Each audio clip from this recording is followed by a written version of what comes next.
señores participantes, a continuación damos inicio de este evento con las palabras de presentación a cargo del señor Reinaldo Vargas Quispe, jefe de la Oficina de Participación Ciudadana del Congreso de la República, a quien cedemos gentilmente la palabra. Adelante, señor Reinaldo. Gracias, estimado Germán. Quiero solo empezar, descansa en paz, amigo y compañero de trabajo, Ricardo Julio Callirgos Tarazona. Muy buenas noches, sean ustedes bienvenidos y bienvenidas a este su programa Martes Democrático. Quiero iniciar saludando al congresista Carlos Alberto Almerí Beramendi, presidente de la Comisión de Constitución y Reglamento del Congreso de la República, a María del Pilar Vigio Pastor, representante de la OMPE, y al doctor Jorge Antonio Jáuregui Mendieta y al público presente por su participación en este evento. Como sabemos, este domingo 11 de abril del 2021 se realizarán las elecciones generales en el Perú.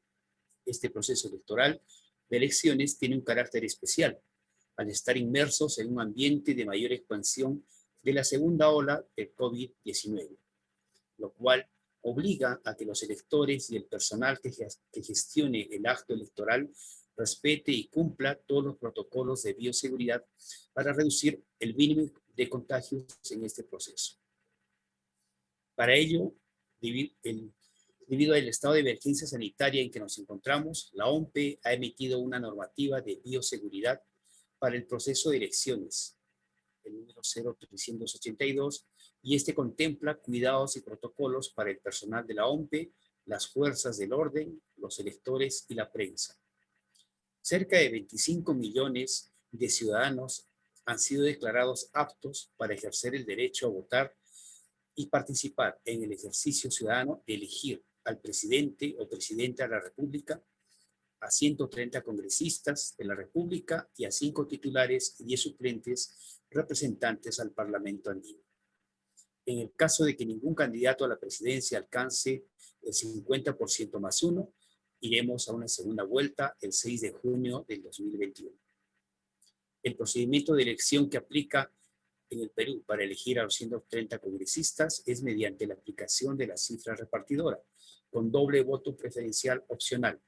Para tener representación en el Congreso, las organizaciones políticas deben obtener el 5% de los votos emitidos o haber obtenido 7 escaños en más de una circunscripción electoral. El día de hoy abordaremos la temática Elecciones Generales 2021. Para este propósito, el Congreso de la República, mediante este programa, a través de la Oficina de Participación Ciudadana, ha convocado a representantes de los sectores involucrados de nuestro país para que analicen y comenten sobre las medidas tomadas por el Estado para la realización de este proceso electoral en medio del estado de emergencia sanitaria. Esta noche, las palabras de saludo estarán a cargo del congresista de la República, Carlos Alberto Almerí Beramendi, presidente de la Comisión de Constitución y Reglamento del Congreso de la República. Como expositores contamos con la presencia de María del Pilar Vigio Pastor, gerente de información electoral de la Oficina Nacional de Procesos Electorales, OMPE, y del doctor Jorge Antonio Jáuregui Mendieta, abogado y magíster en Ciencias Políticas y Gobierno, especialista en Derecho Electoral. Como sabemos, este evento se transmitirá vía Zoom y en Facebook en vivo en nuestra plataforma. Invitamos a los asistentes a que se inscriban para que puedan recibir una constancia de su participación. Muchísimas gracias y éxitos en este evento. Muchas gracias, señor Reinaldo. A continuación, las palabras de saludo del señor congresista Carlos Alberto Almerí Beramendi, presidente de la Comisión de Constitución y Reglamento del Congreso de la República, a quien cedemos la palabra. Adelante, señor congresista.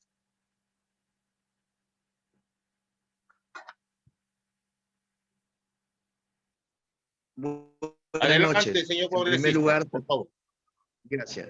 Muy buenas noches. En primer lugar, saludar a señor Naldo Vázquez, jefe de la Oficina de Participación Ciudadana, por esta invitación. A usted, señor Ricardo Cañidos, que está llevando a cabo este evento. Saludar a los doctores María del Pilar Villo, Pastor Jorge Antonio Jauregui Mendieta, quien será expositor. Después de la revolución del año 508 a.C., en Atenas, se instala por primera vez la fórmula de explicación de un voto. Piedra negra, piedra blanca. Entonces, después de 500 años,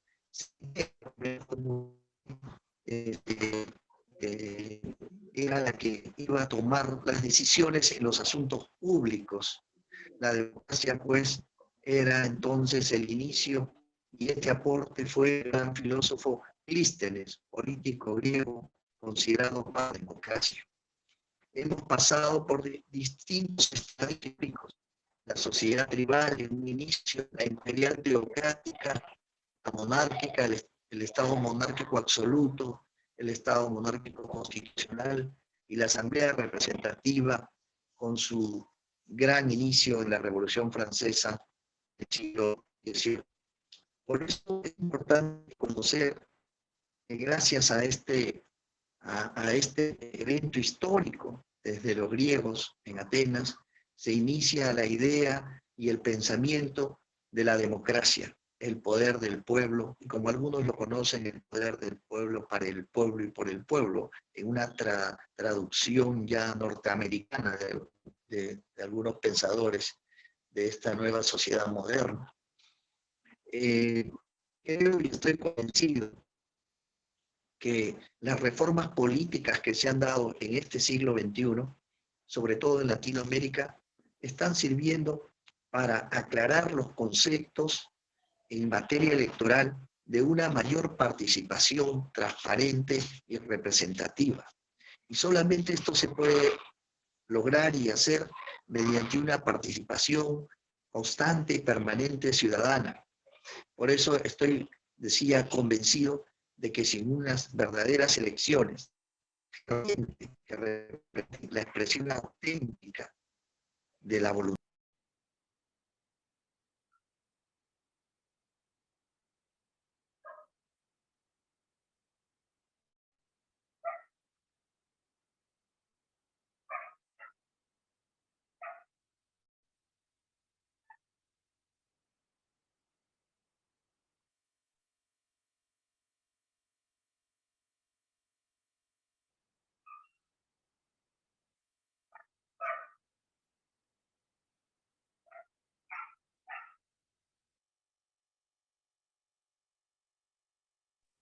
Está con el audio apagado.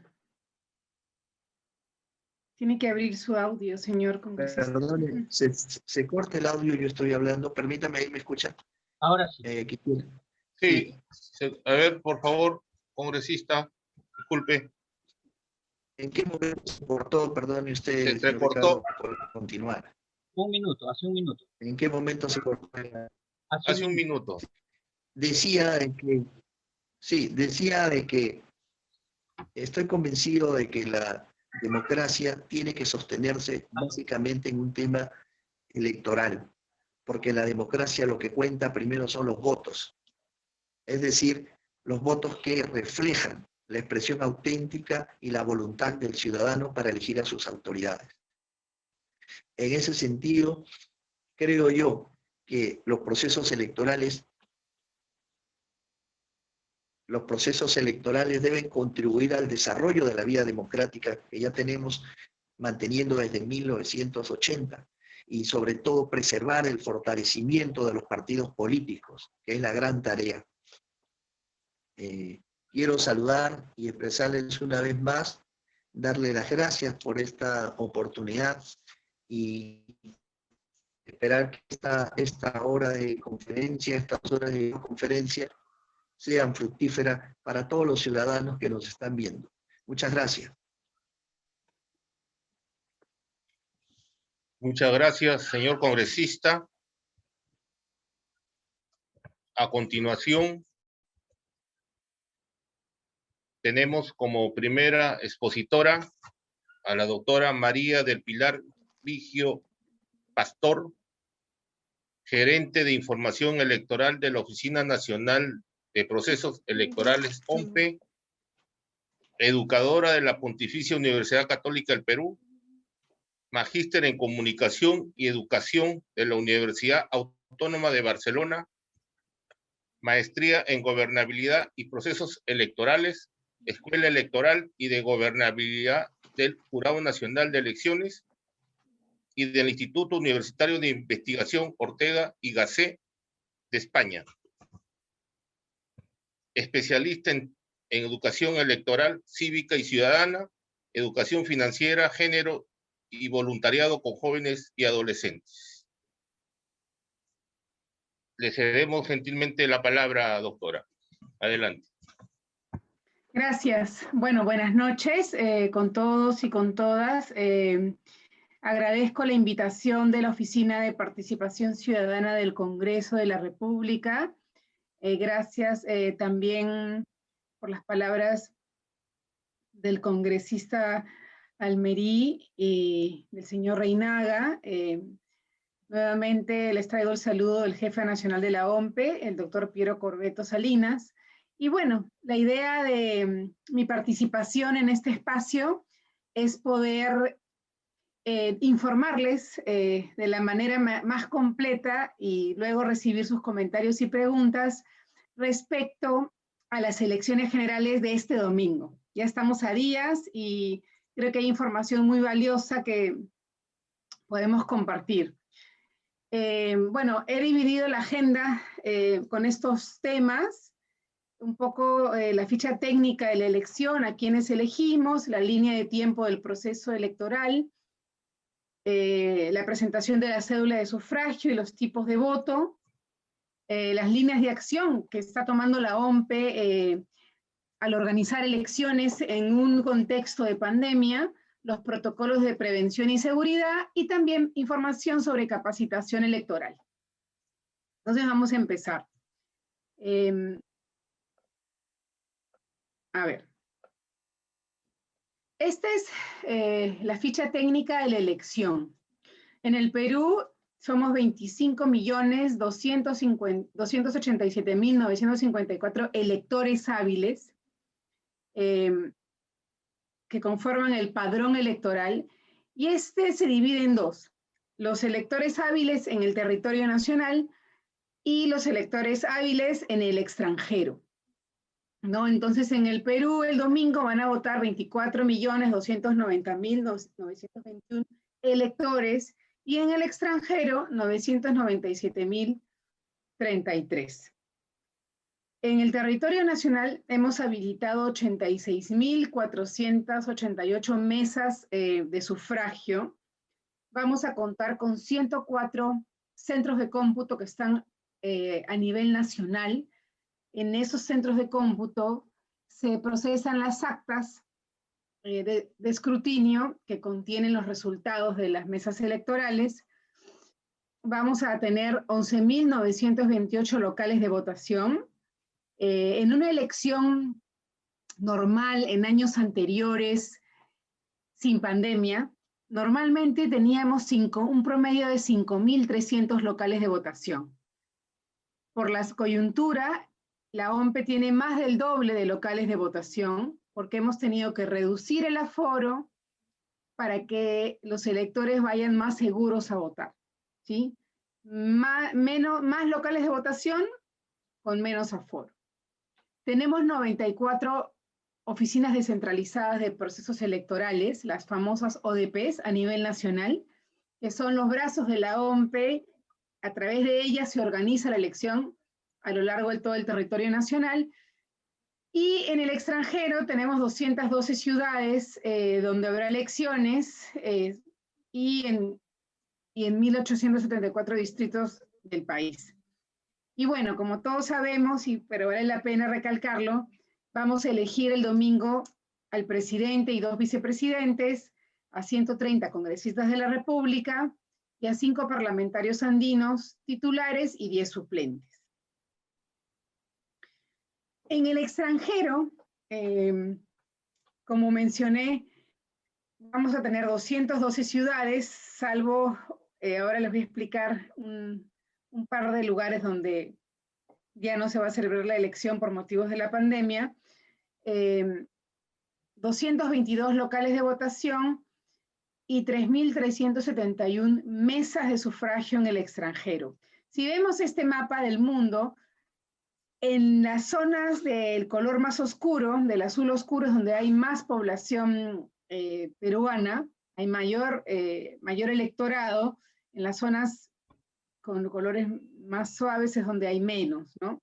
Y si vemos este ranking de alguna manera, los países que tienen más de 10.000 electores peruanos son los siguientes: Estados Unidos de América, España, seguido por España, Argentina, Chile, Italia, Japón, Venezuela, Canadá, Brasil y Francia. Y aquí me detengo. Chile y Venezuela tienen un asterisco porque en esos países no se podrán realizar elecciones. Hace unos días, nos avisaron, Relaciones Exteriores nos avisó que en Chile no se iban a poder celebrar las elecciones este domingo 11 de abril porque el país ha entrado en una cuarentena, han cerrado fronteras y entonces no va a haber elecciones. Y en Venezuela no habrá elecciones, pero son otros motivos, ¿no? No hay una relación diplomática hace mucho tiempo con ese país y entonces también más de 130.000 peruanos entre los dos países no podrán votar el día domingo. Respecto a la línea de tiempo de este proceso electoral, si hacemos un repaso, el 11 de abril del 2020, cuando todos estábamos confinados en nuestros hogares, fue el cierre del padrón electoral. De acuerdo a la Ley Orgánica de Elecciones, en el artículo 201, el padrón electoral se cierra un año antes de la elección. ¿Y esto qué quiere decir? Que si posterior a la fecha de cierre, si yo hice algún cambio domiciliario, por ejemplo, en el mes de julio o agosto del año pasado, o incluso este año, puedo hacerlo, pero voy a votar en la dirección anterior porque el padrón cerró el 11 de abril del año pasado, ¿no? ¿Qué pasó después? El 9 de julio del 2020 se convocó a elecciones, también de acuerdo al artículo 82 de la Ley Orgánica de Elecciones, se convoca a elecciones, y el año pasado, para cerrar el año, se celebraron las elecciones internas partidarias, 29 de noviembre y 4 de diciembre, ¿no? Elecciones internas para elegir a los candidatos para esta elección. Este año, hitos en la línea de tiempo que voy a resaltar, es el sorteo de los miembros de mesa que se realizó a fines de enero y la instalación de las 94 oficinas descentralizadas de la OMPE. En febrero, el 18 de febrero, se publicó la lista definitiva de miembros de mesa. Y ya acercándonos a la fecha, el 21 de marzo, empezó el despliegue del material de sufragio. ¿Y a quién se le entrega primero el material? Se le entrega al Ministerio de Relaciones Exteriores porque es el material que va al extranjero, ¿sí? Para las mesas en el extranjero. Luego, el 28 de marzo se celebró la primera jornada de capacitación a miembros de mesa de manera presencial, pero también los miembros de mesa se han estado capacitando de manera virtual. Y el 4 de abril, el domingo que acaba de pasar, hubo dos eventos importantes en la OMPE: la segunda jornada de capacitación a miembros de mesa y el simulacro del sistema de cómputo de votos, ¿no? Entonces, así estamos y ya solamente falta el hito final, que es la jornada electoral este domingo 11 de abril. El domingo todos vamos a recibir una cédula similar a esta. Como comprenderán, esta es una cédula de capacitación. No es la cédula con las organizaciones políticas que están en contienda, pero es la cédula con la que la OMPE capacita. Es una cédula de 3 cuerpos. ¿Por qué de 3 cuerpos? Porque son 3 elecciones, ¿sí? La primera columna, presidente y vicepresidentes, segunda columna, congresistas, y tercera columna, parlamento andino. En la parte posterior de la cédula hay un espacio para la firma del presidente de la mesa de sufragio, que está obligado a firmar cada cédula, y espacios para las firmas de los personeros que lo deseen. Las firmas de los personeros no son obligatorias. Si vemos, aquí hay una explicación un poquito más amplia. No se olviden que tienen que tener en cuenta que son 3 elecciones. ¿Podrían haber cédulas, ante la pregunta de ¿podrían darnos 3 cédulas por separado? Sí, podría ser. Pero la OMPE lo que hace es darte una cédula y entre cada elección van a ver ustedes un troquelado. Es decir, que al final se desglosan, porque el conteo de esta cédula se hace por separado. Primero el conteo de presidente y vicepresidentes, luego congresistas y luego parlamento andino. Algo importante es que en cada elección todos tenemos derecho a votar por la organización política de nuestra preferencia, marcando con una aspa, una cruz, el símbolo que la representa. En el caso de presidente y vicepresidentes también puedo marcar la fotografía. En la elección de congresistas y parlamento andino, puedo hacer uso del voto preferencial y escribir, ¿no?, hasta 2 candidatos o candidatas de mi preferencia. Si yo no marco nada en la cédula, el voto es considerado en blanco. Si yo hago cualquier otra marca que no sea un aspa o una cruz, puede ser considerado nulo. Otra cosa, siempre preguntan, ¿y puedo hacer un voto cruzado? ¿Qué entendemos por voto cruzado? Yo puedo votar por una organización política para presidente, por otra diferente para congresistas y por una tercera para parlamento andino. Sí, puedo hacer eso. ¿Puedo votar por la misma organización política en las 3? También.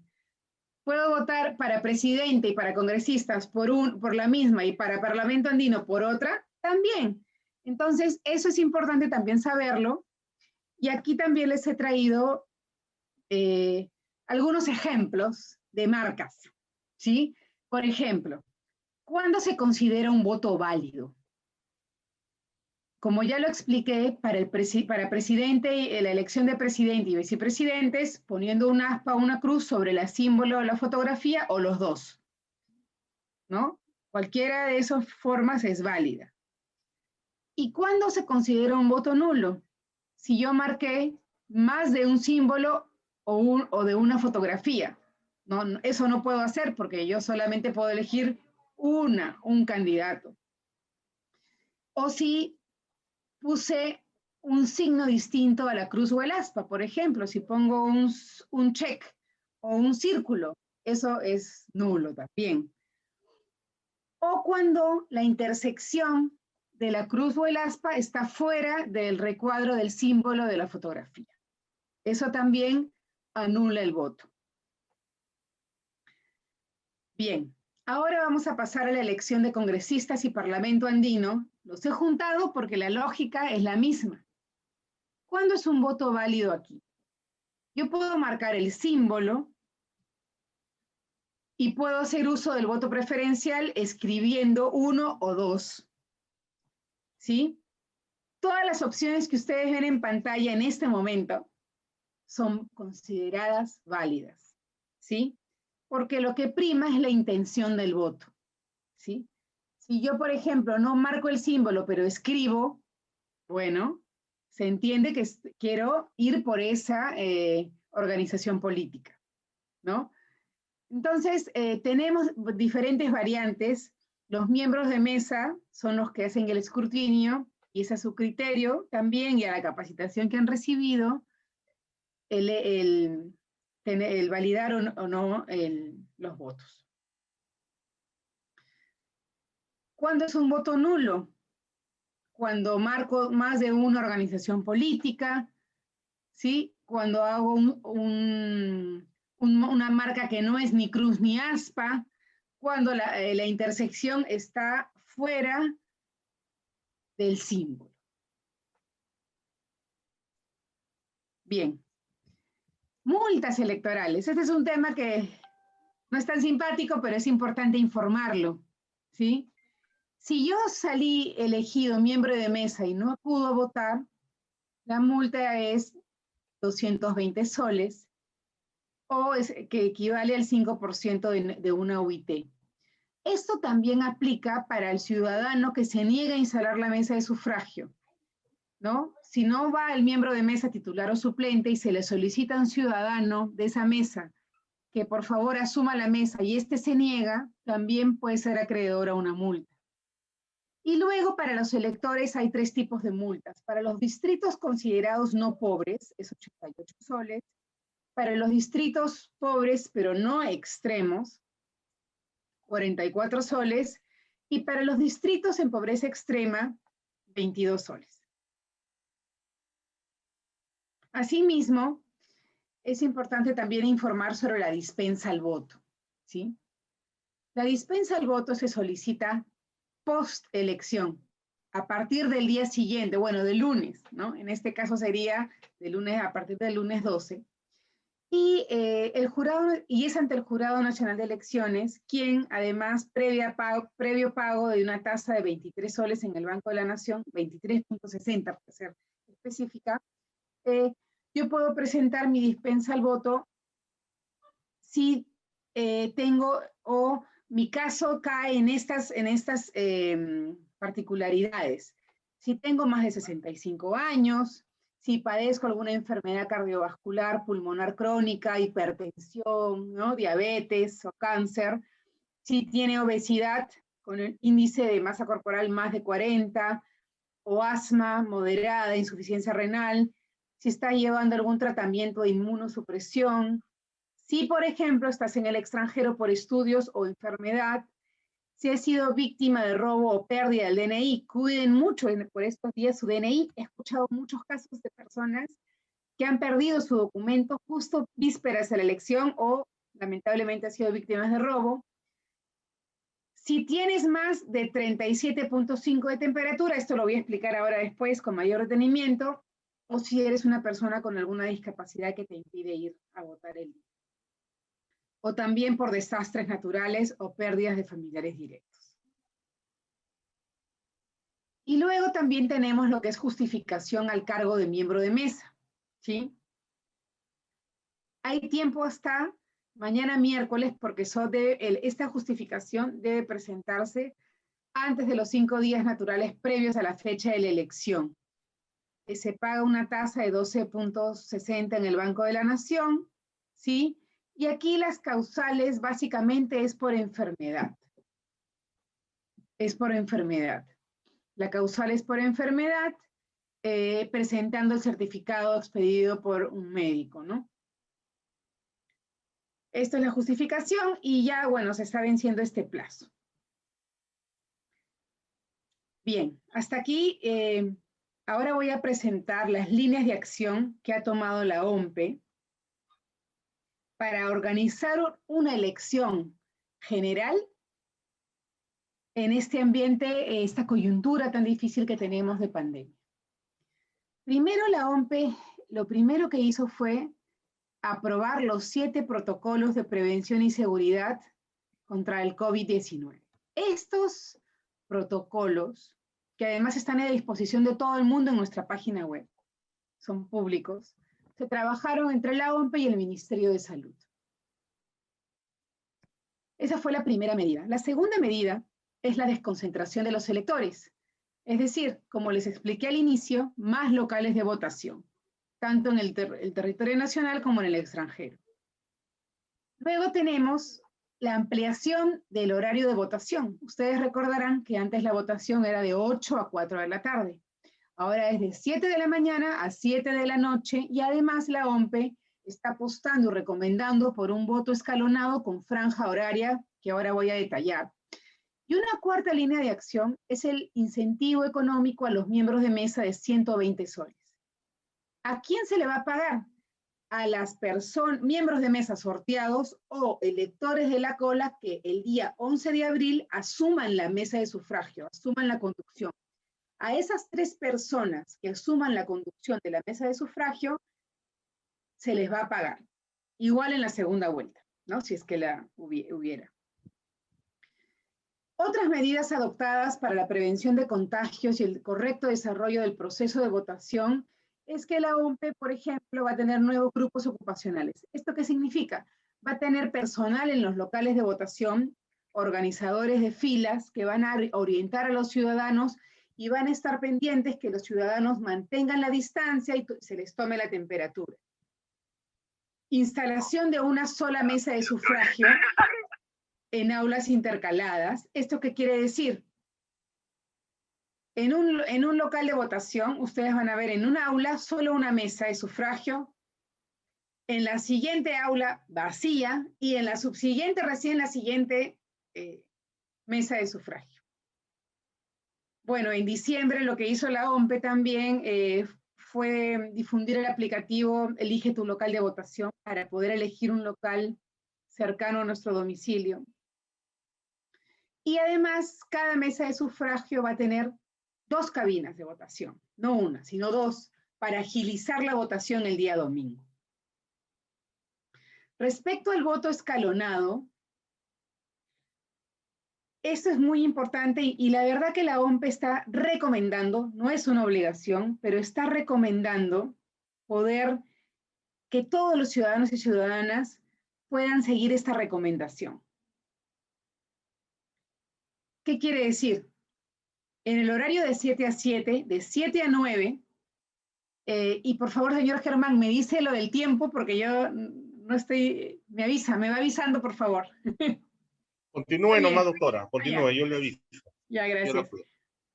De 7 a 9 de la mañana va a ser un espacio reservado para adultos mayores, mujeres embarazadas, personas con discapacidad.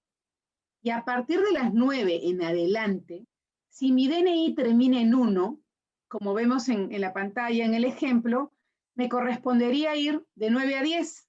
Si termina en 2, de 10 a 11 y así sucesivamente hasta las 7 de la noche. ¿Por qué la OMPE recomienda, y recalco que es recomendación, si yo por motivos laborales o familiares no puedo ir en el horario que recomienda la OMPE, no importa, no pasa nada, igual puedo votar? ¿Y por qué recomienda la OMPE esto? Para poder evitar las aglomeraciones en los locales de votación, ¿sí? Y eso es muy importante porque así reducimos riesgos todos y vamos a votar seguros. Además, nunca está de más recordar los pasos de la votación. Hoy, miren, estamos martes democrático. Tienen tiempo para averiguar cuál es su local de votación, ¿sí? Entonces, averígüenlo. Si todavía no saben dónde votan y no se confíen de que voto siempre donde siempre, porque la OMPE ha aumentado locales y ha cambiado a muchas personas. Averigüen entrando a la página web de la OMPE o llamando su local de votación. El día de la elección se pone su mascarilla. Si tiene en su casa un lapicero, lleve su propio lapicero. ¿De preferencia de tinta azul? Sí. Si no tiene de tinta azul, tiene de tinta negra, no importa. Pero de preferencia de color azul, lleve su propio lapicero. No porque no vayan a ver lapiceros, sino porque es mejor tener menor contacto con cualquier otro artículo para reducir los riesgos, ¿no? Queremos que todos voten seguros. Entonces, ¿qué recomendamos? Averigua tu local de votación, acude en el horario que la OMPE te recomienda, siempre colaborar con el trato preferente, manteniendo la distancia. Recuerden que las personas con discapacidad, adultos mayores, personas embarazadas, tienen trato preferencial todo el tiempo. Revisen su número de orden en la lista de electores que va a estar pegada fuera del aula. Presenten su DNI. El DNI no se lo van a entregar en la mano al miembro de mesa, lo van a depositar en una bandeja que la OMPE ha habilitado, que va a estar en todas las mesas. Les van a entregar la cédula, ustedes van a ir a la cámara secreta, van a votar y luego van a depositar en el ánfora. Van a firmar y poner su huella digital y luego van a recibir el holograma, el DNI con el holograma pegado. ¿Sí? En todas las mesas de sufragio habrá alcohol en gel y alcohol líquido. Los miembros de mesa estarán separados, cada uno 1 metro, más o menos mínimo 1,5 metros. Cada uno tendrá una función y tendrán mascarilla y careta. Estos son los 7 protocolos que ha elaborado la OMP, ¿sí? Para que se cumplan y el día del 11 de abril todos votemos seguros. Hay un protocolo para los recintos electorales y espacios abiertos, porque como ustedes saben, ahora vamos a tener como locales de votación también estadios y losas deportivas. Muchos años, nuevamente, después de muchos años, el Estadio Nacional es local de votación. El protocolo, también tenemos un protocolo para los electores, que muchas de las cosas que ya les he mencionado forman parte de ese protocolo, para los miembros de mesa, para los personeros, para los observadores electorales nacionales e internacionales, para periodistas y obviamente también, por supuesto, para el personal de la OMP. ¿Sí? Bien, estos son los protocolos. Si ustedes visitan nuestra página web, www.ompe.gov.pe, los protocolos que están aprobados con resolución y en un documento, lo que hemos hecho nosotros es transformarlos en infografías, que son las que ustedes ven en pantallas. Son infografías para que tengan una mejor comprensión, más visual, ¿sí? Y pueden descargarlas y revisarlas incluso desde su celular. El protocolo para el elector, que lo he puesto en específico en grande aquí, básicamente dice lo que yo les acabo de mencionar. Para ingresar al local de votación, se les va a pedir que tengan la mascarilla bien puesta. ¿Sí? La mascarilla bien puesta. Sin la mascarilla, o si no, me olvidé, no ingresas al local de votación. En la puerta, un personal de OMPE va a tomar la temperatura y te va a brindar alcohol en gel. Si mi temperatura es mayor a 37.5, no se me va a permitir el ingreso, porque eso quiere decir que tengo temperatura, tengo fiebre. Y puede ser un factor de riesgo. La persona puede tener gripe, pero puede tener COVID también. Y entonces hay que cuidarnos todos.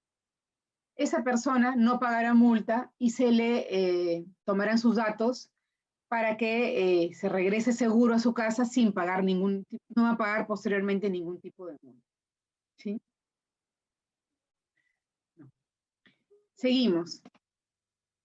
Como ustedes habrán visto a diferentes horarios en televisión, la OMPE ahora está aplicando la franja electoral, donde son 150.275 spots seleccionados.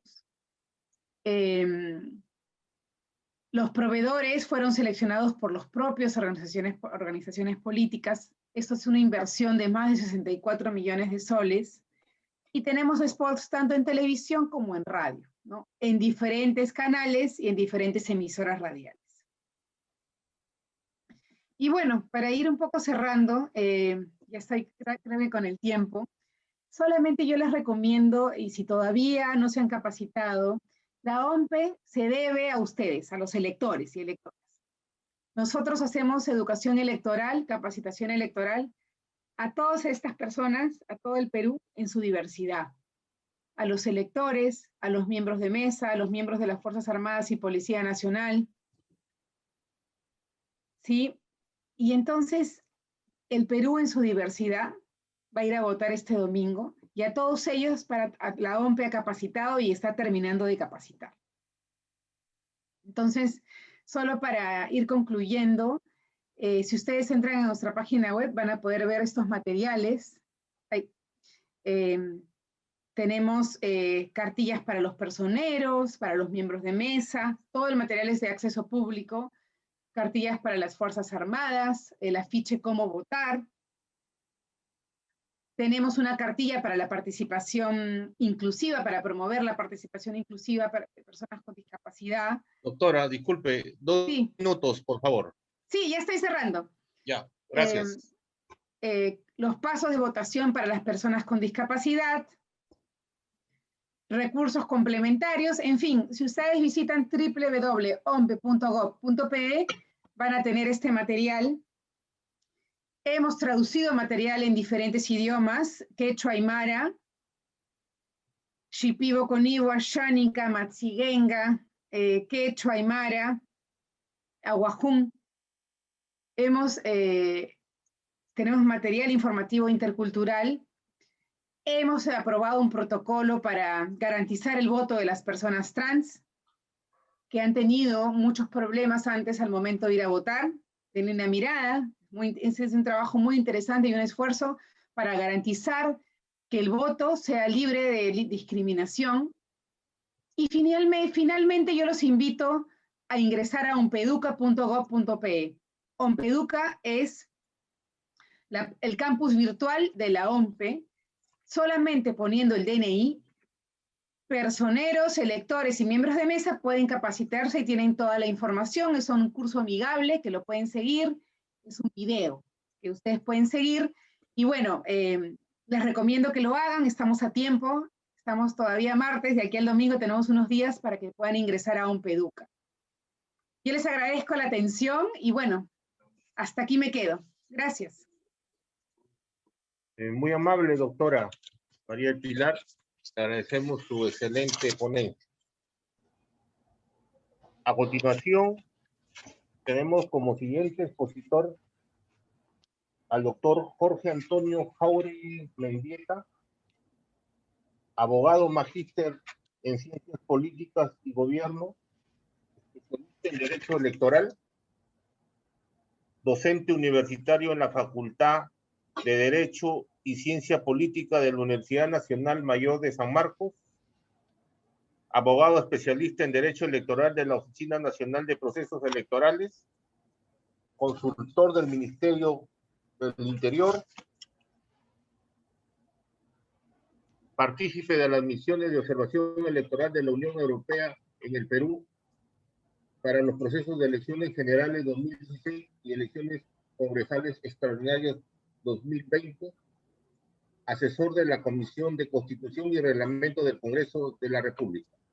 Le cedemos gentilmente la palabra, señor expositor. Adelante. Muchas gracias. Bien, en principio, muy buenas tardes. Quiero agradecer la gentileza de haberme invitado a participar, ¿no? Quiero agradecer a la Oficina de Participación Ciudadana por la gentil invitación que he recibido, que es siempre un gran privilegio poder dirigirme a su escucha, ¿no? Y compartir esta mesa con Pilar Villo, que es una persona muy reconocida en el ámbito de los procesos electorales, una persona muy reconocida en el ámbito electoral. Entonces, yo quiero agradecer la gentileza de haberme invitado y quisiera precisar que los cargos que han descrito, que están en mi hoja de vida, son cargos que he tenido en momentos anteriores. Yo ahora mismo no estoy vinculado a un organismo electoral o a alguna actividad electoral alguna, ¿no? Tampoco el Congreso de la República, son de fechas anteriores, ¿no? Un poco para precisar la situación personal mía, ¿no? Muy bien. Ahora, se me invitó para conversar un poco sobre cómo entender la dinámica que va a tener y que tienen estas elecciones generales del 2021. Y creo que la explicación que nos ha ofrecido Pilar Villo respecto a la forma como la administración electoral viene conduciendo con bastante éxito el proceso electoral, nos permite ver que ese ámbito está muy bien cubierto. Entonces, vamos a conversar un poco del aspecto alternativo, cómo va el diseño institucional, ¿no? El diseño normativo en el que va a permitir el funcionamiento de estas elecciones generales 2021, ¿no? Entonces, aquí es importante ubicarnos en un punto que es crucial para empezar a conversar sobre esta materia, ¿no? Cuando hablamos de elecciones, nos referimos esencialmente a dos fenómenos que son claramente distinguibles, que son ámbitos separados de la materia electoral. Un primer ámbito es lo que corresponde a la organización electoral. Cuando nos referimos a la organización electoral, nos referimos a todo el conjunto de medios y mecanismos para llevar a cabo los procesos electorales. Ahí vamos a ver que existen los organismos electorales con diferentes funciones. Vemos, por ejemplo, organismos de la administración electoral en el sentido estricto, es decir, los que organizan las elecciones, y organismos que están vinculados a esto que denominamos la jurisdicción electoral, o más bien la justicia electoral, como es, por ejemplo, el caso del Jurado Nacional de Elecciones y los jurados electorales especiales, ¿no? Entonces, un primer ámbito importante que nos ha conversado bastante bien Pilar hace un momento es el ámbito de la organización electoral, ¿no? Y esto se distingue de un segundo ámbito que me interesa también conversar esta tarde, que corresponde a lo que denominamos el sistema electoral, es decir, las reglas para transformar las votaciones en cargos electivos y particularmente en escaños, dada la importancia central que tiene el Parlamento en un sistema político, los congresos de modo general en un sistema político, los parlamentos. Entonces, cuando hablamos de la organización electoral, nos vamos a referir entonces a una organización sistemática, ordenada, de actos electorales que van a configurar lo que llamamos proceso electoral. Entonces, estos actos electorales sistemáticos, con una racionalidad clara y que están sujetos a principios que le dan articulación, principios jurídicos que le dan articulación, viene a ser entonces el proceso electoral, y para ello tenemos la organización electoral que se encarga de dar cumplimiento a cada uno de estos actos electorales. Es evidente que el primer acto electoral va a ser el acto de convocatoria, con el que se inicia el proceso electoral.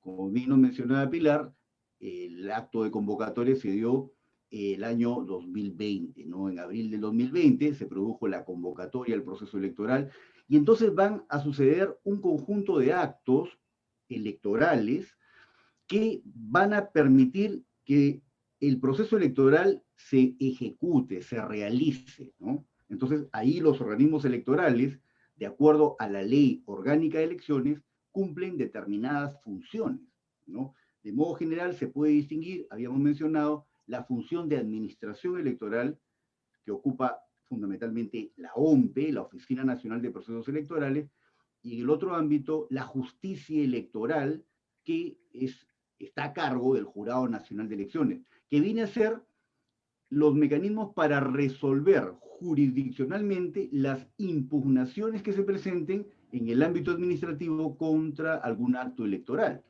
Entonces, en buen romance, el Jurado Nacional de Elecciones es, y debiera centrarse en ello, un tribunal electoral, ¿no? Entonces, esta organización electoral va a estar a cargo de llevar a cabo, impulsar los diferentes actos electorales que conforman el proceso electoral. Habíamos mencionado que empiezan con la convocatoria al proceso electoral, pero tienen un fin. Culminan con la proclamación de resultados. En el caso de la legislación peruana, del diseño constitucional peruano, esa es una atribución del Jurado Nacional de Elecciones. Proclama el resultado final. La Oficina Nacional de Procesos Electorales previamente hace el cómputo de resultados. Y en base a ello, superadas todas las impugnaciones, y ahí hay un periodo intenso, pesado, sobre todo para la Administración de Justicia Electoral, de resolver posibles impugnaciones o actas observadas, el proceso culmina. Entonces, la organización electoral, que es este primer filón para entender el proceso electoral, se va a encargar de organizar, ejecutar el conjunto de actos electorales que van desde la convocatoria hasta la proclamación de resultados y que van a permitir un objetivo fundamental en un régimen democrático. Es decir, recibir la voluntad política de los ciudadanos, de las personas, ¿no?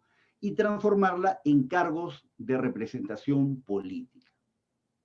Entonces, la organización electoral es esta parte, ¿no? De este gran, digamos, esta gran dimensión que tienen las elecciones, que están relacionadas a la organización de los actos electorales que vienen a permitir la realización de una elección, la realización de los procesos electorales y recabar la voluntad política de los ciudadanos, que también se llama padrón electoral, cuerpo electoral, y transformar eso en una representación política, en escaños o cargos electivos. Ciertamente, un rasgo interesante de la organización electoral es la diferencia de actos electorales. Y es cierto que tenemos actos administrativos electorales, es decir, aquellos actos en los cuales la administración pública electoral realiza determinadas funciones respecto de los administrados, administra derechos de los administrados. Por ejemplo, cuando se va a inscribir a una organización política en el registro de organizaciones políticas del Jurado Nacional de Elecciones, allí hay un acto administrativo electoral. Cuando se inscribe una lista de candidatos, hay un acto administrativo electoral. Cuando se aprueba un cronograma electoral, que es una atribución del Jurado Nacional de Elecciones conforme a la legislación vigente, la ley 31.038, que regula exactamente este proceso de elecciones generales 2021 en contexto de COVID. Entonces, también la aprobación del cronograma es una función administrativa. Pero, y así continuamos, ¿no? El cómputo de resultados es un acto administrativo en el que se va a determinar los derechos de los administrados, que son los candidatos, los partidos, los ciudadanos, las listas. Pero también tenemos actos jurisdiccionales electorales. Es decir, si hay una impugnación respecto a un cómputo de resultados o a una acta electoral, entonces estamos hablando de actos jurisdiccionales. Entonces, un poco para cerrar esta primera parte, los actos electorales pueden ser actos administrativos electorales, que son de competencia esencialmente de la administración electoral, y los actos jurisdiccionales electorales, que son de competencia de la justicia electoral. Ciertamente en el Perú tenemos un problema de diseño, porque el Tribunal Electoral asume algunas funciones que son propias de la administración electoral. Por ejemplo, la calificación de listas, que es un acto administrativo, pues está a cargo de los jurados electorales especiales, que son parte de la Administración de Justicia Electoral, ¿no? Y un poco se cruzan las funciones porque a la Oficina Nacional de Procesos Electorales, que es un órgano de administración electoral, también le corresponde, por ejemplo, la supervisión de fondos partidarios, que constitucionalmente es una forma de fiscalización. Esos son temas de diseño que pueden seguramente ser mejorados, ¿no? En algún momento. Luego tenemos, por ejemplo, que hay actos administrativos como el registro de partidos, que es un acto administrativo que se entiende debiera ser parte de la administración electoral, que sin embargo sigue siendo competencia del Jurado Nacional de Elecciones. Entonces, un poco nuestro diseño institucional ahí, en la realidad, se aparta de la idea básica de la separación de funciones de administración electoral y de justicia electoral, que se busca impulsar a efectos de lograr un mejor equilibrio también de poder al interior del funcionamiento electoral, de la función electoral. Un poco esa idea montesquiana, de Montesquieu, de la separación de poderes, ¿no? También se expresa en esta distinción de las funciones electorales entre administración y justicia electoral. Pero para efectos prácticos, hay que decir que los organismos electorales peruanos, particularmente la OMPE, gozan de una alta confianza ciudadana. Los organismos electorales en el Perú tienen un muy buen desempeño. Esto que mencioné de mejoras en el diseño no afecta a la alta confianza ciudadana que hay en los organismos electorales, que es también percibida por algunas misiones de observación electoral que han venido al Perú, como la de OEA, ¿no? Que siempre confirman el buen desempeño que tienen los organismos electorales peruanos. Entonces tenemos que, esto es un poco la primera parte que estamos conversando para entender las elecciones 2021, tenemos que ver que hay una parte que es lo que estamos viendo es la organización electoral. Evidentemente aquí vemos el desempeño tanto de la Oficina Nacional de Procesos Electorales como de sus órganos temporales, las oficinas descentralizadas de procesos electorales, como el desempeño del Jurado Nacional de Elecciones y sus órganos temporales, que son los jurados electorales especiales. Hay que decir que parte de la confianza que se tiene en los organismos electorales, un poco por el alto nivel técnico que tienen, digamos, sus cuadros organizativos, es también en virtud a la forma como está diseñado el sistema de acopio del resultado electoral, ¿no? De recepción de la voluntad política de los ciudadanos, que es un sistema bastante seguro. En el Perú aplicamos un sistema de actas electorales. Entonces, a diferencia de otros países en los que se puede ordenar, la autoridad competente puede ordenar un reconteo de votos, en el caso peruano eso no es posible. La Constitución del Perú establece que el escrutinio se hace en forma ininterrumpida en mesa de sufragio. Culminada la jornada electoral, la información de la mesa es trasladada a un acta electoral. Entonces se cierra el tema del conteo de votos a la mesa de sufragio. Esto determina entonces que se tenga que entregar un conjunto de actas que van como mecanismo de seguridad para garantizar la transparencia y, digamos, exactitud de la información que tiene las actas respecto al resultado electoral. Y entonces se entregan 5 actas básicamente, ¿no? O se elaboran 5 actas en la mesa de sufragio. Una que va a la Oficina Descentralizada de Procesos Electorales, donde se instala un centro de cómputo que se encarga de, valga la redundancia, carga de la información de las actas al centro al cómputo de la Oficina Nacional de Procesos Electorales. Ahí vemos que hay algunas actas que a veces son observadas, son remitidas al jurado electoral especial para que disponga lo correspondiente, ¿no? Pero estas actas observadas son por errores involuntarios que se producen al momento de la carga de la información en las actas. Una segunda acta es enviada al jurado electoral especial para que en caso de alguna observación tenga un acta de cotejo para resolver, digamos, una observación formulada por el centro de cómputo de la ODP o una impugnación también que pueda formularse, ¿no? Hay una tercera acta que es enviada al Jurado Nacional de Elecciones en caso llegue una apelación para tener una tercera acta de cotejo y una acta de seguridad final que va a la Oficina Nacional de Procesos Electorales. Son 4 actas. Hay una quinta acta que es para el conjunto de las organizaciones políticas, es decir, de los personeros que están en mesa. En la práctica, estas 5 actas se convierten en 10 o más, porque cada personero exige una copia o un ejemplar, más bien, del acta electoral para poder cotejar. El sistema es, además de confiable, bastante transparente, porque el Jurado Nacional de Elecciones y la OMPE permiten ver en línea la carga de las actas y se puede verificar la exactitud de la información de los 5 ejemplares que se han producido en la mesa de sufragio. Esas características de un sistema que fue concebido en la Ley Orgánica de Elecciones, ¿no? Aunque es un poco, digamos, pesado para el trabajo, para la labor de los miembros de mesa, la verdad es que es bastante confiable y bastante seguro.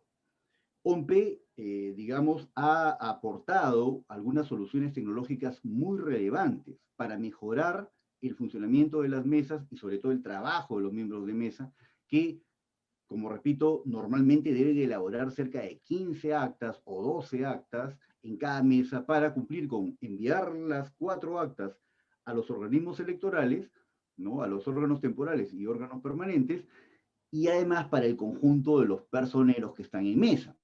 Entonces, OMPE ha diseñado una solución tecnológica muy importante que se llama el sistema de escrutinio automatizado, que se ha venido implementando en las últimas elecciones y que consiste en que los miembros de mesa reciben el apoyo de un ordenador, de una computadora, para hacer la carga de la información, en presencia de los personeros, del personal de fiscalización del Jurado Nacional de Elecciones, ¿no? Del personal de la OMPE, se carga la información y luego se imprime.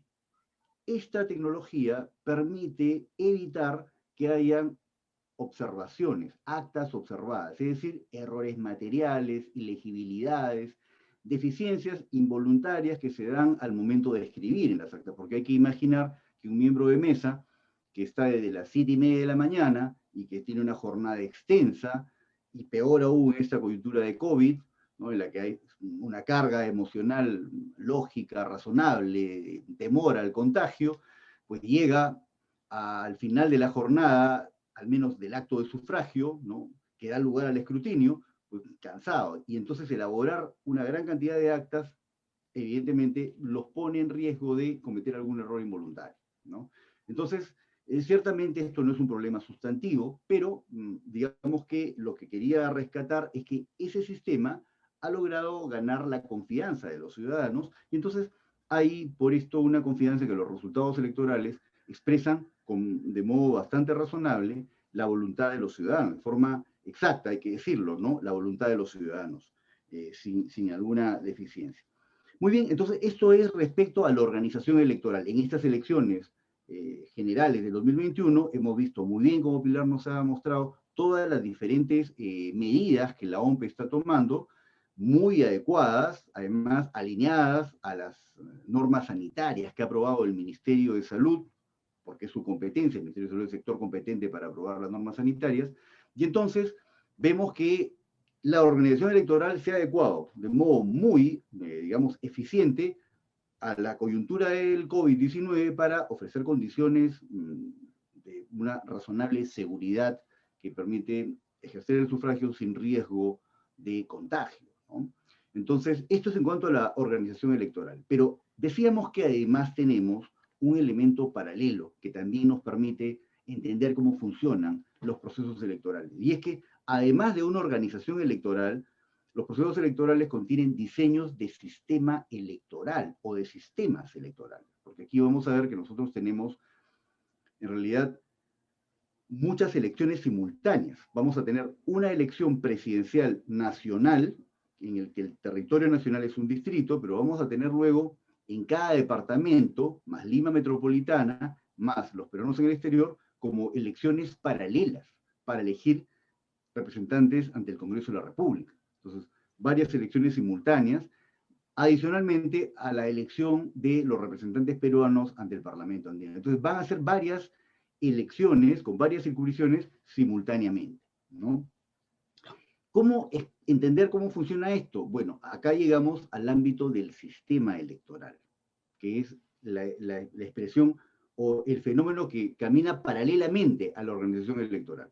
En el Perú, ya hemos visto, las elecciones gozan de una alta confianza ciudadana. Estas elecciones, en un contexto muy adverso de COVID, están gozando de una alta confianza ciudadana, incluso con presencia de algunas misiones de observación electoral, como particularmente es la de la Organización de Estados Americanos, ¿no? Entonces, vemos que hay una confianza clara en el funcionamiento de la organización electoral. Pero luego vemos que paralelamente está el sistema electoral. Y aquí una cosa que es interesante señalar es que vamos a ver que hay como, al menos de cara a las elecciones políticas que tienen mayor relevancia ahora mismo, que son las elecciones presidenciales y las elecciones congresales, vamos a ver como que hay dos diseños de sistemas electorales distintos, ¿no? Entonces, es bueno primero precisar qué cosa son los sistemas electorales, a qué nos referimos cuando hablamos de sistemas electorales. Cuando hablamos de sistemas electorales, nosotros nos referimos en ciencia política o en derecho constitucional también a los mecanismos a través de los cuales se transforman los votos en cargos electivos. Hay que tener cuidado porque si vamos a la Constitución Política del Perú, vamos a ver que la Constitución Política peruana denomina sistema electoral o el sistema electoral al conjunto de los organismos electorales peruanos que están encargados de garantizar que la voluntad popular expresada en las urnas, ¿no?, esté reflejada exactamente, ¿no?, en el resultado electoral, ¿no? Entonces, la descripción que hace la Constitución peruana del sistema electoral más se apega a los organismos públicos de la administración y la justicia electoral, como es el caso de la Oficina Nacional de Procesos Electorales y el Jurado Nacional de Elecciones. Pero cuando hablamos de sistemas electorales, y esto es importante conocerlo porque es un tema gravitante para el funcionamiento del país, hablamos entonces de los mecanismos, los medios para transformar los votos en cargos electivos. Y aquí es importantísimo entender que hablamos básicamente de tres elementos, que es muy sencillo de ubicar conceptualmente. El primer elemento de los sistemas electorales es lo que denominamos la circunscripción. ¿Qué cosa es la circunscripción electoral? Es el conjunto de cargos que son objeto de elección. Entonces, podemos decir que en una elección es posible que haya un solo cargo que sea objeto de elección, como es el caso de la elección presidencial. Cuando una persona postula a la presidencia de la República, lo hace individualmente. La figura de los vicepresidentes son figuras que van a asumir la función de la presidencia temporal o permanentemente en una situación absolutamente excepcional, o al menos debiera ser así. No ha sucedido en los últimos años, pero debiera ser así, excepcionalmente. Pero es una elección individual. Entonces, ahí vemos cómo la circunscripción, por ejemplo, para la elección del presidente de la República, es una elección individual. Entonces, ese es un tipo de circunscripción. Pero también podemos ver que pueden haber circunscripciones en las cuales hay 2, 3, 4 o 34 cargos, como es el caso de las elecciones congresales. Entonces, podemos distinguir que la circunscripción se puede dividir en dos grandes bloques, pues, circunscripciones uninominales o individuales y circunscripciones plurinominales, aquellas que son de 3, más de dos cargos, ¿no? Que es el caso exacto del Congreso de la República. Y para postular, se postula a varios, digamos, cada departamento tiene varios cargos que son objeto de elección, o sea, varios escaños, ¿no? Entonces, por eso decimos que en el Perú, salvo un departamento que es Madre de Dios, todos tienen circunscripciones plurinominales, es decir, varios cargos, ¿no? Este elemento, circunscripción, es importantísimo, porque entonces va a producir efectos sobre el comportamiento de los partidos políticos y también el comportamiento del Congreso. Tiene efectos en la forma como se da la dinámica política, ¿no? Y entonces es interesante por eso ubicar estos efectos que va a ir produciendo, visualizarlos, ¿no? Un primer elemento entonces es el elemento circunscripción electoral, de ese sistema electoral, que va a explicar entonces lo que son el número de cargos que son objeto de una elección. En un segundo, análisis, podríamos decir que estas circunscripciones, como bien lo explica un profesor alemán que se llama Dieter Nolen, se pueden clasificar por el tamaño o magnitud, el número de escaños o de cargos. Por ejemplo, una circunscripción es de magnitud chica si tiene hasta 5 escaños. Una circunscripción es de magnitud mediana si es de 6 escaños o cargos a 10. Y si es de 11 cargos o escaños a más, hablamos de una circunscripción de magnitud grande. Entonces, aquí vemos, por ejemplo, que esta magnitud sí tiene importancia para la forma como se dan los resultados electorales, porque lo que evidencia los cálculos matemáticos que ha hecho Dieter Nolen en esta materia es que las circunscripciones chicas, es decir, aquellas que tienen hasta 5 escaños, son absolutamente, claramente desproporcionales y favorecen a una primera minoría. Las circunscripciones medianas, que tienen de 6 a 10 escaños, son débilmente proporcionales. No se siente el efecto proporcional. Sin embargo, las que tienen de 11 a más escaños son altamente proporcionales. Sí hay proporcionalidad ahí. Esto es interesante porque si nosotros analizamos la realidad peruana, justamente la de estas elecciones congresales, lo que vamos a ver es que la única circunscripción grande que tiene más de 11 escaños es Lima Metropolitana. Las únicas dos medianas son La Libertad y Piura, con 7 escaños, y las demás son chicas. Entonces quiere decir que el efecto proporcional es débil en el resultado electoral, ¿no? Esto es interesante porque entonces puede explicar cómo se van a configurar las bancadas, cómo se va a hacer la distribución de escaños a los partidos. Porque no nos olvidemos que los que ganan escaños son los partidos políticos, no los individuos, porque el procedimiento de distribución de escaños empieza. Primero se mide qué partidos superan barrera electoral. En segundo lugar, se mide cuántos votos tienen los partidos, nuevamente los partidos, para asignar un número de escaños. Y en tercer lugar, y solo va a ser hasta esta elección, se mide qué personas, qué candidatos, en este caso ya electos, han logrado la mayor cantidad de votos preferenciales para que ocupen los escaños, ¿no? Entonces, aquí es interesante ver cómo el elemento circunscripción es determinante, es clave para efectos de determinar cuán proporcional es. Es evidente que, como está diseñado nuestras circunscripciones, en las que hay muchas que son pequeñitas y solamente una que es grande, el efecto proporcional se atenúa. No hay proporcionalidad, más bien hay una desproporcionalidad en la mayor cantidad de departamentos. ¿Esto puede producir mayorías artificiales? Sí, claro. ¿Eso es bueno o malo? Eso depende cómo se analice, ¿no? Pero el efecto es ese. Ahora, es interesante además porque en una circunscripción individual, en la que se postula individualmente, la capacidad de control que tienen los ciudadanos, los electores, las personas que votan, respecto de los elegidos es bien alta, porque para entrar y conseguir el escaño, pues hay que vencer, porque se postula individualmente. Cuando se producen elecciones en lista, es decir, en circunscripciones plurinominales, puede haber efecto arrastre al interior de las bancadas. Si una persona muy conocida postula, puede jalar votos, y esos votos no van a la persona, sino al partido, e incrementa el número de escaños que le toca al partido, pero permite que puedan entrar personas que de repente no tenían capital político adecuado. Cuando existen partidos muy sólidos, con identidades ideológicas muy claras, esto permite cierta confianza en que los partidos van a hacer un filtro ideológico, programático, claro, y funciona de alguna manera alineado a estas ideas, pues la organización de los escaños, ¿no? Y la distribución. El problema es cuando, como se da en nuestro país, ha sido un poco difícil consolidar partidos, ¿no? Porque lamentablemente es complicado hacer política con este diseño, pues, ¿no? Este diseño puede ser mejorado, es complicado. Permite que entren personas que de repente a los escaños, a la hora de escaños, que de repente no tienen respaldo político adecuado.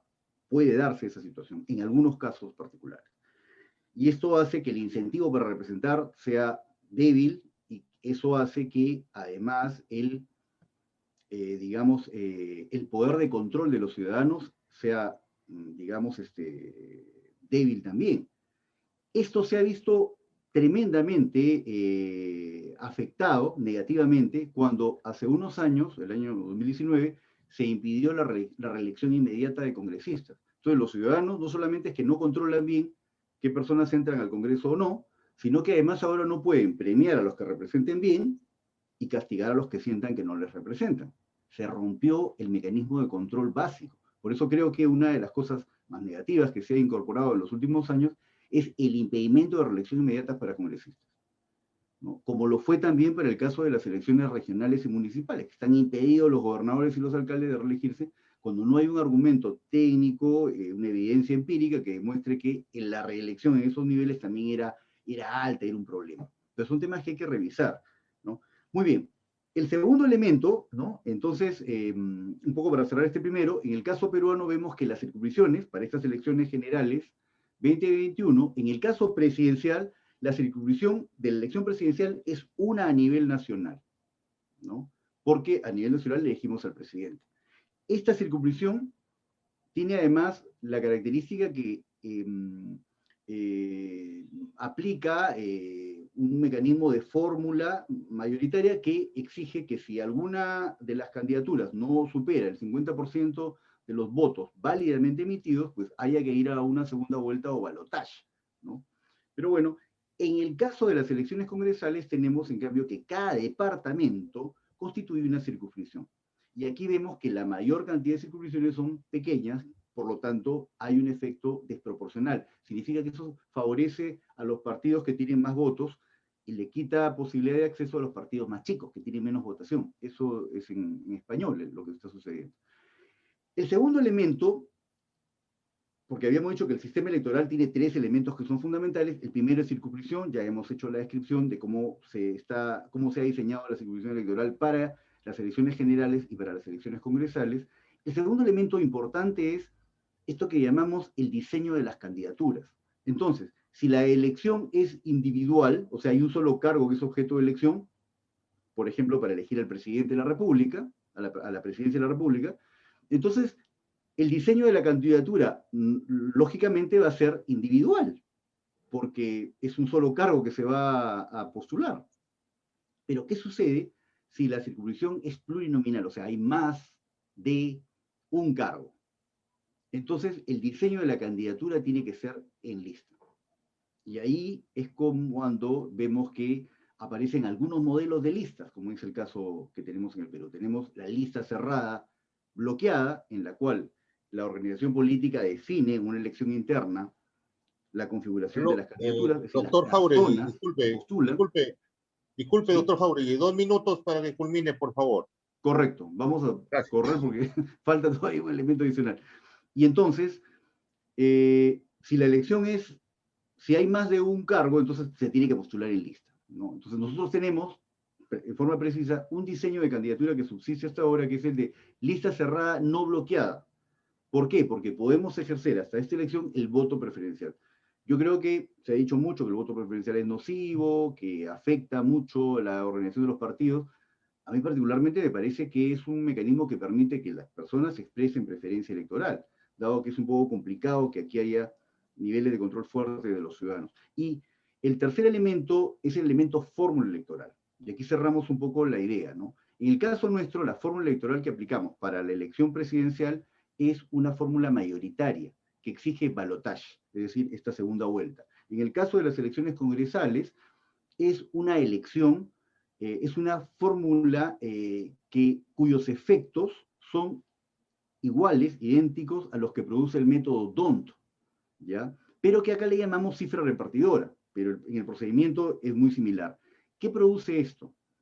Lo que está evidenciado, y nuevamente recurrimos a Internolen, es que la fórmula D'Hondt, que acá le llamamos cifra repartidora, son cosas distintas, pero producen el mismo efecto, genera también una alta desproporcionalidad, favoreciendo una primera minoría. Entonces, aquí tenemos elementos que nos permiten, digamos, analizar, prever que la configuración del Congreso en el 2021 va a tener este elemento, ¿no? La configuración de mayorías, digamos, que son premiadas por el diseño, por la combinación de elementos del diseño electoral. Creo que sería interesante, un poco para cerrar, porque veo que ya hay poco tiempo, que analicemos que la reforma política realmente debe pasar por una reforma electoral en el sentido estricto, que hasta ahora no se ha hecho. Que le dé un poquito más de poder a los ciudadanos para controlar a las personas que postulan y que son elegidas. Me parece que para la situación particular en la que estamos, necesitamos darle mayor legitimidad a los partidos y al Parlamento. Es indispensable para vivir en democracia un Parlamento consolidado. Creo que aportaría a consolidar los partidos políticos, a darle poder a la política, porque hoy está muy debilitada y en esas condiciones no se puede construir una democracia representativa, liberal. Creo que sería muy interesante pensar en un sistema de elección individual, que cada 150.000 electores se configure una elección individual para que haya una mayor conexión entre los representantes y los representados. Creo que eso es indispensable para fortalecer, digamos, nuestra democracia. Creo que eso podría ser un poco una reflexión interesante de cara a los próximos 5 años, ¿no? Lo que queda claro es que para estas elecciones 2021, tanto el Congreso de la República como los organismos electorales han hecho su mejor esfuerzo para ofrecer las mejores condiciones para que se lleve a cabo la elección, digamos, conforme a los plazos constitucionales, conforme está el cronograma electoral, y creo que finalmente va a ser una elección que se va a realizar bien y veremos un proceso de generación de consensos en los próximos 5 años, que esperemos mejore estos pequeños aspectos que son mejorables perfectamente, ¿no? Desde la perspectiva legislativa. Muy bien, yo agradezco nuevamente la gentileza de su atención. No me quiero exceder, creo que ya llegamos a los 2 minutos. Muchas gracias, don Germán. Muy agradecidos, señor doctor Jorge Antonio Jáuregui Mendieta, por su excelente exposición. A continuación, continuamos con la rueda de preguntas que nos ha llegado a través de los correos respectivos. Preguntas para la doctora María del Pilar Piggio. Señora María del Pilar, Soy miembro de mesa, pero tendré una intervención quirúrgica el jueves. Se supone que tengo descanso médico. Después, ¿cuál es el procedimiento en este caso? Le hago todas las preguntas, doctora, ¿no? Por Sí, favor. mejor. Ya. Ajá. La siguiente. ¿Se puede pedir dispensa a la votación si me encuentro en una ciudad distinta de mi lugar de votación y ese lugar está considerado con riesgo extremo en COVID-19? ¿Podrían dar la relación de distritos con las catalogaciones de pobres extremos, pobres y no pobres, por favor? ¿O en qué enlace se puede buscar? Adelante, doctora. Muchas gracias. Bueno, muchas gracias por las preguntas. Respecto al caso del miembro de mesa que va a ser sometido a una operación quirúrgica, obviamente esto es una justificación para tener la dispensa correspondiente presentando los certificados médicos. Este es un trámite que puede realizarlo hasta el día de mañana o bien ya posterior a la elección. Respecto a la dispensa por COVID, no, allí sí no hay causal porque estoy en un lugar de nivel extremo u otra condición. Eso no es causal para pedir dispensa. Y respecto a la relación de los distritos, nosotros, la categoría de no pobre, pobre y pobre extremo es de acuerdo a la categoría que ha hecho el INEI. Entonces, quizás ingresando a la página web del INEI está esa distribución, y si no, yo les puedo alcanzar esa información de repente a través de la Oficina de Participación Ciudadana, lo puedo hacer también el día de mañana. Una pregunta recurrente, doctora. Sí. Por favor. ¿El OMPE dentro de los protocolos de seguridad se ha considerado cambiar el tampón de huella? No, el tampón para plasmar la huella digital sigue. Lo que se va a echar es, cada vez que la persona lo use, va a poner alcohol, ¿no? Ok, muchas gracias. Una pregunta para el señor Jorge Antonio Jáuregui. ¿Qué pasaría si el día de las elecciones en el cómputo general no se logra el 50% de todos los votantes a nivel nacional? Correcto. La pregunta es, ¿qué sucede si hay un nivel de ausentismo? Porque dice, si no participa el 50% de votación. ¿Esa es la pregunta? Así es. Correcto. No pasa, o sea, si la pregunta va en el sentido de si eso es No llega causal, al 50%. si no, vota.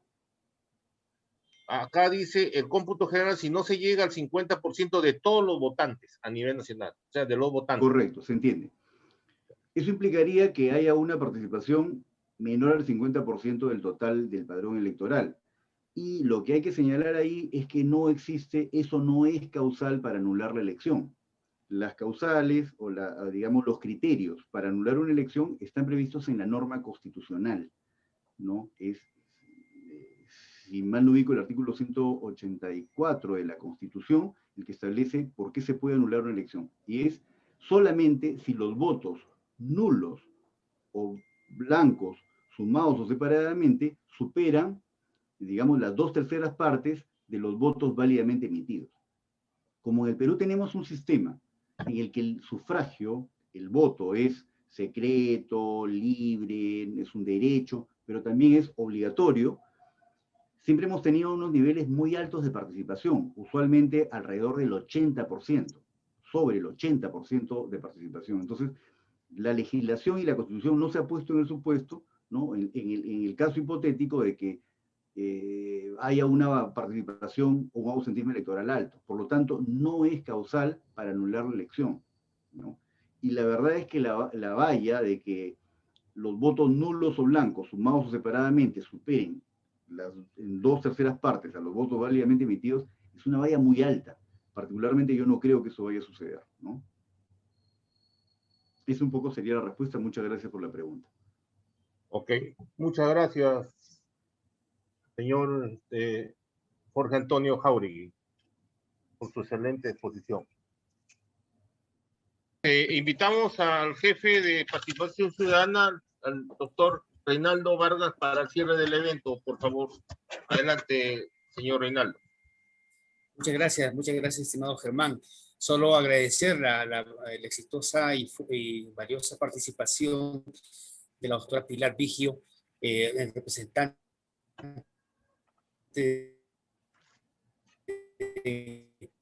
la OMPE. Creo que la ocasión del que va a suceder el día domingo, pues creo que los electores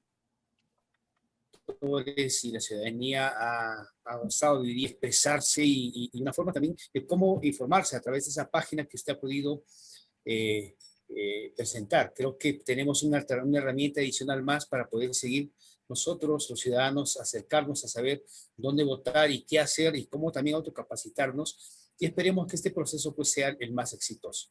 También agradecer al doctor Jorge Antonio Jáuregui, quien en forma explícita nos ha mostrado, nos ha ayudado a clarificar todo este proceso electoral con estos dos órganos tan importantes que es el Jurado Nacional de Elecciones y la OMPE, y cómo desde esos roles hacer este ejercicio del derecho a la participación luego permite, de acuerdo a nuestra legislación, toda una forma estratégica, toda una forma de distribuir a nivel de escaños, distribuir la forma como este voto, esta decisión de los ciudadanos puedan, pues, de acuerdo a nuestra legislación, en la forma que está actualmente, poder luego tener una distribución mucho más adecuada por distritos electorales. Fue realmente una cátedra interesante, estimado Jorge, estimada Pilar, muchas gracias por su tiempo. Creemos que con vuestra participación, los electores también y los ciudadanos del Perú esperemos tener mayor claridad en este proceso y que el día domingo realmente sea un ejercicio ciudadano a ejercer el derecho al voto, y que también el tema de los cuidados de los protocolos de bioseguridad realmente se cumplan, porque quisiéramos que este proceso sí ayude a ejercer el derecho al voto, y el derecho a la salud también se siga plasmando. Muchísimas gracias a todos ustedes, a la ciudadanía y a todo el equipo del Martes Democrático por su organización. Desde la Oficina de Participación Ciudadana del Congreso de la República les damos las gracias por vuestra participación. Muchísimas gracias. Muy buenas noches.